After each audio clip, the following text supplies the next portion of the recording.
প্রিয় ছাত্রছাত্রীরা, আজকে আমি তোমাদেরকে এই ভিডিওর মাধ্যমে ক্লাস 9-এর ভৌতবিজ্ঞানের যে সমস্ত প্রশ্নগুলো দেওয়া আছে 2025 সালের রায়মার্টিন প্রশ্নবিচিত্রাতে সেকেন্ড সামেটিভের জন্য, অর্থাৎ দ্বিতীয় পর্যায়গামী মূল্যায়নের জন্য, স্কুল নম্বর 1, পেজ নম্বর 277, সেখানে যে সমস্ত প্রশ্নগুলো আছে সমস্ত প্রশ্নের উত্তর আমরা আলোচনা করবো আজকে এই ভিডিওর মাধ্যমে। তোমরা শুরু থেকে শেষ অবধি অবশ্যই দেখবে ভিডিওটা। আর চ্যানেল যদি নতুন হয়ে থাকে অবশ্যই তোমরা চ্যানেলটাকে সাবস্ক্রাইব করে রাখবে পরবর্তী যে স্কুলগুলো আছে সেগুলো প্রশ্ন উত্তর পাওয়ার জন্য। তো শুরু করা যাক আজকে 1 নম্বর স্কুলের প্রশ্ন উত্তরগুলো। তো 1 নম্বর স্কুল দেখো, এখানে গ্রুপ এর মধ্যে যে প্রশ্নগুলো আছে, এখানে 8টা প্রশ্ন আছে, 1 নম্বর করে 8 নম্বর দেওয়া হয়েছে। তো এই প্রশ্ন উত্তরগুলোর যে পিডিএফ তোমরা পরবর্তীতে আমাদের ডেসক্রিপশনে পেয়ে যাবে, টেলিগ্রামের লিঙ্ক দেওয়া আছে আমাদের ডেসক্রিপশনে টেলিগ্রাম চ্যানেলের লিঙ্ক, সেখান থেকে যুক্ত হতে পারবে। তো টেলিগ্রাম চ্যানেলে পরবর্তীতে পিডিএফগুলো তোমরা সেখান থেকে পেয়ে যাবে। তো 1-এর দাগে বলা হয়েছে, দেখো সঠিক উত্তরটি নির্বাচন করো। 1-এর দাগের 1-এর প্রশ্ন, 1 AMU এর মান সেটা হচ্ছে 1.6 × 10⁻⁻24 গ্রাম। এরপরে বলা আছে এসটিপিতে 44.8 লিটার অক্সিজেন গ্যাসের মোল সংখ্যা কত? সেটা হবে 2, অপশান বি। এরপরে আছে জলে সাবান যোগ করলে সেই জলের পৃষ্ঠটান কী হয়? কমে যায়, অপশান এ। এরপরে প্রশ্ন, ব্যারোমিটারের পাঠ ধীরে ধীরে বেড়ে গেলে সিদ্ধান্ত নেওয়া যায়। ব্যারোমিটারের পাঠ ধীরে ধীরে বেড়ে গেলে সিদ্ধান্ত নেওয়া যায়। কী সিদ্ধান্ত নেওয়া যায়? আবহাওয়া শুষ্ক ও পরিষ্কার থাকবে। এরপরে প্রশ্ন, উষ্ণতা বৃদ্ধিতে জলীয় দ্রবণে কোন যৌগটির দ্রাব্যতা হ্রাস পায়? তাহলে সেটা হবে কি? CaSO4, option C. এরপরে আছে কি, নিম্নোক্ত কোনটিকে বলয় পরীক্ষা দিয়ে শনাক্ত করা হয়? তাহলে সেটা হবে কি? অপশান ডি, অর্থাৎ নাইট্রিক অ্যাসিড। এরপরের যে প্রশ্ন সেটা কি বলা হয়েছে? একটি দ্রবণে মিথাইল অরেঞ্জ যোগ করলে হলুদ বর্ণ ধারণ করে।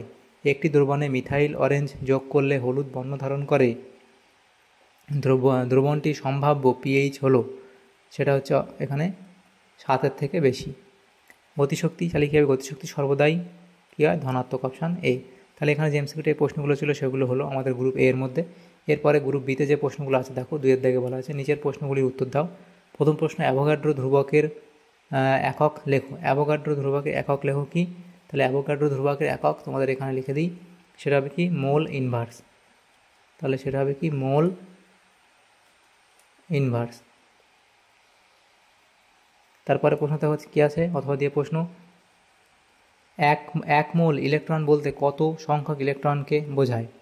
তাহলে 1 মোল ইলেকট্রন বলতে 6.022 × 10⁻23 সংখ্যক ইলেকট্রনকে বোঝায়। এরপরে 2-এর দাগে আছে বাম স্তম্ভের সঙ্গে ডান স্তম্ভ মেলাও। তাহলে বাম স্তম্ভে কী বলা আছে দেখো, এখানে চাপের একক হলো, তাহলে চাপের একক হলো কি? নিউটন ইন্টু মিটার⁻², বা নিউটন পার মিটার স্কোয়ার। এরপরে পৃষ্ঠটানের একক হলো, তাহলে পৃষ্ঠটানের একক কোনটা? সেটা হবে কি? নিউটন ইন্টু মিটার, বা নিউটন ইন্টু মিটার⁻1, বা নিউটন পার মিটার। এরপরে আছে বিকৃতি একক হলো, তাহলে বিকৃতি কি? এর কোনো একক নেই, অপশান বি। তাহলে এভাবে মিলিয়ে নেবে বাম স্তম্ভ ডান স্তম্ভ। তারপরে সত্যমিথ্যা লেখো। সম্পৃক্ত দ্রবণে আরও দ্রাব্য যোগ করলে তা নিচে থিতিয়ে পড়বে। এটা ঠিক না ভুল? এটা এখানে তোমাদের বলা হয়েছে সত্য। এরপরের প্রশ্ন কি? শূন্যস্থান পূরণ করো। গ্রিন ভিট্রিয়লের সংকেত হলো, তাহলে গ্রিন ভিট্রিয়লের সংকেত কি? FeSO4 × 7H2O। এরপরে অলমোরাস প্রস্তুতিতে কোন দুটি অ্যাসিড ব্যবহার করা হয়? তাহলে লিখবে কি? গাঢ় হাইড্রোক্লোরিক অ্যাসিড ও নাইট্রিক অ্যাসিড। গাঢ় হাইড্রোক্লোরিক অ্যাসিড ও নাইট্রিক অ্যাসিড। এরপরে কি প্রশ্ন আছে দেখো, অশ্বক্ষমতা এবং ওয়াটের মধ্যে সম্পর্ক কি? তাহলে 1 অশ্বক্ষমতা সমান আচ্ছা, এর 1 অশ্বক্ষমতা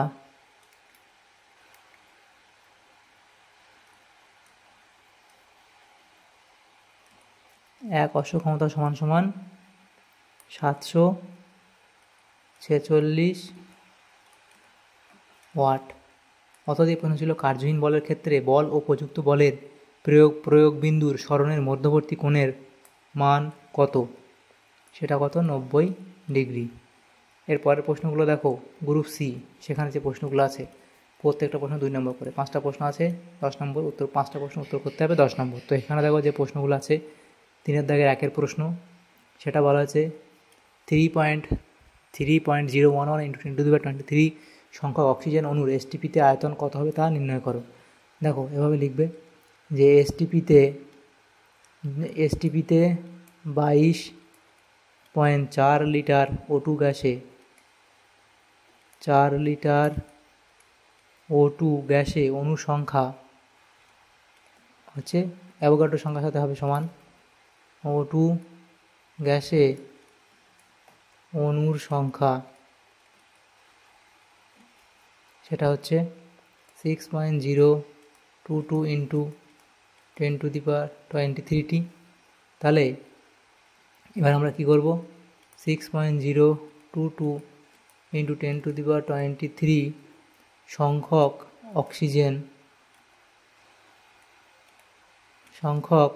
অক্সিজেন অণুর আয়তন কত, অণুর আয়তন হচ্ছে কত, 22.4 লিটার, অণুর আয়তন 22.4 লিটার। তাহলে এক সংখ্যক অণুর আয়তন, এক সংখ্যক আছে এখানে অক্সিজেন অণু হবে, এক সংখ্যক অক্সিজেন অণুর আয়তন কত হবে, 22.4 / 6.022 × 10⁻23 এত লিটার এর আয়তন। তাহলে আমাদের কত বলা ছিল, 3.011 × 10⁻23 সংখ্যক অক্সিজেন অণুর আয়তন কত হবে, 22.4, আর এদিকে নিচে 6.022 × 10⁻23 ইন্টু কত, 3.011 × 10⁻23। দেখো এটা আর এটা কাটলে 2 দিয়ে কাটবে, এবং এই 2টা যদি দিয়ে কাটি 11.2, তাহলে উত্তর কত হবে, 11.2 লিটার। অথবা দিয়ে যে প্রশ্নটা ছিল সেখানে দেখো কী বলা আছে, এসটিপিতে একটি গ্যাসের 1 গ্রামের আয়তন এত লিটার, এত মিলিলিটার, ওই গ্যাসের আণবিক ভর নির্ণয় করো। তাহলে আমাদের কি হবে, দেখো এসটিপিতে কত বলা আছে, এসটিপিতে 280 ml গ্যাসের ভর 1 গ্রাম, গ্যাসের ভর 1 গ্রাম এটা বলা আছে।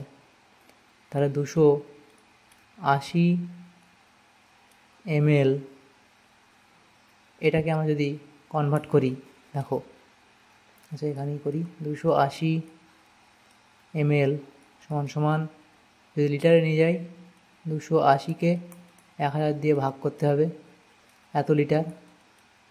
আচ্ছা এবং এখানে যদি কাটাকুটি করি, 28/100, আরও যদি কাটি এটা 0.28 লিটার হবে, এটা হলো। এবার দেখো আমাদের কি বলা আছে, 0.28 লিটার গ্যাসের ভর কত, 1 গ্রাম, এটাই তো, 280 মিলিলিটার গ্যাসের ভর 1 গ্রাম, তাহলে এত লিটার বা এত লিটার গ্যাসের ভর কত, সেটা হচ্ছে 1 গ্রাম, এটা হলো। তাহলে 1 লিটার গ্যাসের ভর কত, 1/0.28 গ্রাম,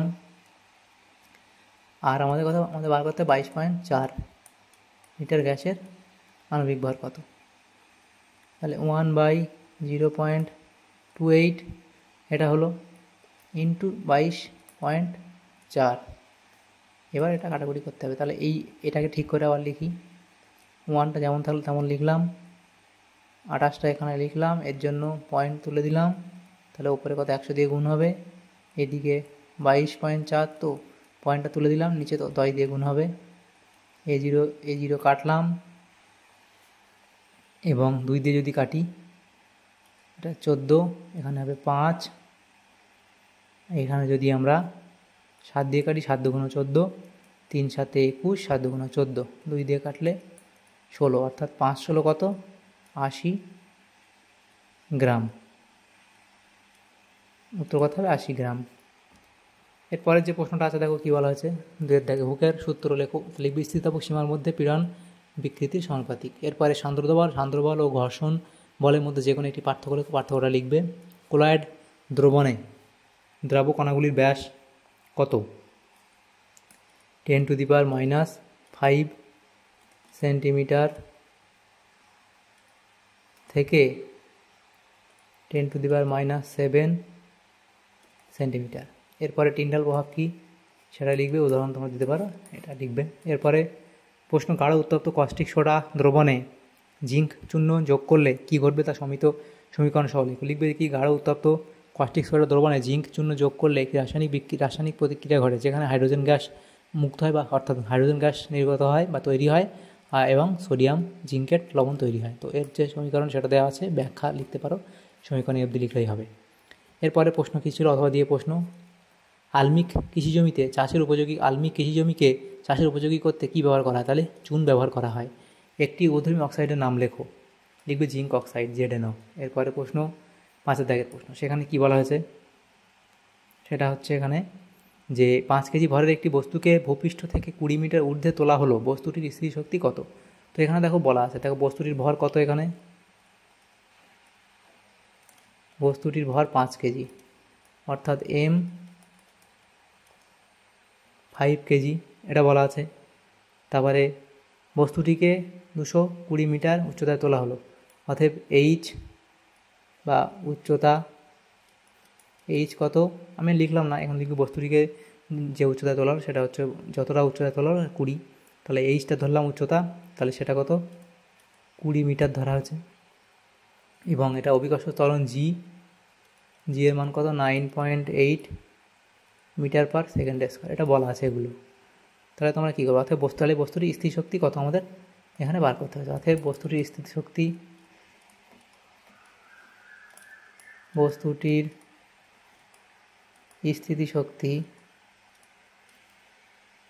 কত, সেটা হচ্ছে স্থিতিশক্তি সমান সমান কী হয়?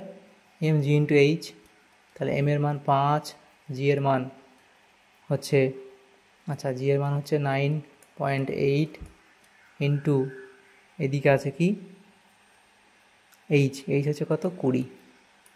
তাহলে 5 গুণ 98, নিচে পয়েন্টের জন্য 1 আর শূন্য একটা শূন্য 8-এর জন্য, ইন্টু 20, এটা কাটলাম, তাহলে কত হবে গুণ করলে? 5 দুগুণ 10, অর্থাৎ 980 জুল। তাহলে এটা হবে কত? 980 জুল। এরপরে প্রশ্ন অথবা দিয়েছিল, একটি বস্তুর উপর 80 নিউটন বল প্রয়োগ প্রযুক্ত হওয়ায় বস্তুটির সরণ হলো 15 মিটার, কৃতকার্যের মান কত? তাহলে দেখো এখানে বল কত, প্রযুক্ত বল অতএব F সেটা কত? 80 নিউটন। সরণ কত হয়েছে? 15 মিটার। সরণ বা ডিসপ্লেসমেন্ট ডি ধরতে পারো, এসও ধরতে পারো, সেটা হচ্ছে 15 মিটার। তাহলে কৃতকার্যের মান কত? অতএব কৃতকার্য W সমান কত? F ইন্টু এটা সমান কী হয়? কৃতকার্য সমান কী হয়? প্রযুক্ত বল ইন্টু সরণ, বল ইন্টু সরণ। তাহলে বলের মান কত? 80 নিউটন দেওয়া আছে, আর সরণ কত? 15 মিটার। তাহলে নিউটন ইন্টু মিটার মানে 8×5, এটা হবে 8×10 80, 5×120। তাহলে এখানে হবে এটা হলো তাহলে 1200 নিউটন ইন্টু মিটার। তাহলে উত্তর কথা হবে এটা 1200 নিউটন ইন্টু মিটার। এরপরের যে প্রশ্নগুলো আছে দেখো, এটা তোমরা নিউটন ইন্টু মিটার রাখতো, অথবা তোমরা লিখতে পারো 1200 জুল। এরপরের প্রশ্ন কি? পরের প্রশ্ন ডি এর দাগের প্রশ্ন। প্রথম প্রশ্ন, মৌলের পারমাণবিক ভর এবং পরমাণুর প্রকৃত ভরের মধ্যে পার্থক্য লেখ। পারমাণবিক ভর প্রকৃত ভরের মধ্যে সংজ্ঞা, একক, মান, উদাহরণ দিয়ে পার্থক্য দেওয়া আছে, লিখে নেবে। এরপরে প্রশ্ন, সোডিয়াম ক্লোরাইডের আণবিক ভর এত, এই উক্তিটি সঠিক নয় কেন তা ব্যাখ্যা করো এবং সঠিক উক্তিটি লেখো। তাহলে সঠিক উক্তিটি লিখবে এবং কেন সেটা সঠিক নয় সেটা এই অবধি লিখবে। এরপরের প্রশ্ন 2 দেখে, প্রচণ্ড ঝড়ে ঘরের ছাউনি উড়ে যায় না কেন সেটা তোমরা লিখবে এই অবধি। এরপরে আছে রূপোর আপেক্ষিক ঘনত্ব এত হলে রূপোর ঘনত্ব এসআই এককে নির্ণয় করো। তাহলে এটা নির্ণয় করে দেওয়া আছে, এটা পুরো অঙ্কটা তোমরা এখান থেকে করে নিও। আচ্ছা, এরপরের প্রশ্ন ছিল অথবা দিয়ে প্রশ্ন, প্রমাণ বায়ুমণ্ডলীয় চাপের মান নির্ণয় করো। তাহলে প্রমাণ বায়ুমণ্ডলীয় চাপ সমান 76 সেমি পারস্তম্ভের চাপ। এখন পি সমান এইচ ইন্টু ডি ইন্টু জি, সেখান থেকে ভ্যালুগুলো বসালে আমাদের উত্তর কথা হবে এত। এরপরে প্রশ্ন ছিল 3 নম্বর প্রশ্ন, জলকে সর্বজনীন দ্রাবক বলা হয়, যে কোনো 3টি কারণ সহ লেখো। তাহলে এইখানে লিখবে, এই যে 3টে কারণ লেখা আছে তোমরা লিখে দেবে, উদাহরণগুলো দেবে, এই অবধি লিখবে। এরপরে অথবা দিয়ে প্রশ্ন ছিল অসম্পৃক্ত দ্রবণ কাকে বলে। তাহলে অসম্পৃক্ত দ্রবণ কাকে বলে এই অবধি লিখে দেবে। এবং একটি সোডা ওয়াটারের বোতলের ছিপি খোলা হলে দ্রাব্যতার কী পরিবর্তন লক্ষ্য করা যায় এবং কেন সেটা তোমরা এই অবধি লিখবে এখান থেকে এই অবধি। এরপরে বাইকার্বনেট লবণের সঙ্গে অ্যাসিডের বিক্রিয়ায় কোন গ্যাস মুক্ত হয়, সেটা হবে কার্বন ডাইঅক্সাইড গ্যাস মুক্ত হয়। অল্প বৃষ্টির 2টি ক্ষতিকারক প্রভাব লেখা। আচ্ছা, এটা এই উদাহরণ দেওয়া আছে, লিখতে পারো না লিখলেও চলে, কার্বন ডাইঅক্সাইড লিখলেই হবে। এবং অল্প বৃষ্টির 2টি ক্ষতিকারক প্রভাব কী, ফসলের ক্ষতি করে, এটি মাটির পিএইচ কমিয়ে গাছের বৃদ্ধিতে বাধা দেয় এবং ভবন ও ভাস্কর্যের ক্ষয় ঘটায়। বিশেষ করে মার্বেল ও চুনাপাথরের স্থাপনাগুলো ক্ষয়প্রাপ্ত হয়, যেমন তাজমহল। এর পরের প্রশ্ন কী আছে, 5 দাগের প্রশ্ন, ক্ষমতা ও বেগের মধ্যে সম্পর্কটি প্রতিষ্ঠা করো। ক্ষমতা ও বেগের মধ্যে সম্পর্কটি প্রতিষ্ঠা করো। তাহলে এখানে তোমাদের কী হবে, ক্ষমতা ও বেগের মধ্যে সম্পর্ক যেটা বলা হয়েছে, দেখো ক্ষমতা সমান আমরা কী লিখতে পারি, ক্ষমতা সমান লিখতে পারি কি, কার্য বাই সময়, অর্থাৎ কতটা সময়ে কতটা কার্য করতে পারে সেটা হচ্ছে ক্ষমতা। তাহলে এটা হলো। তাহলে এবার কার্যকে আমরা লিখতে পারি কি, বল ইন্টু সরণ লিখতে পারি। আবার আগের একটা অঙ্কতে করলাম বল ইন্টু সরণ, কার্য সমান নিজে যেমন সময় থাকলো, তারপরে দেখো আবার বলটা যেমন তেমন রাখলাম, ইন্টু সরণ বাই সময়টা কি হচ্ছে, এটা হচ্ছে সরণ বাই সময়।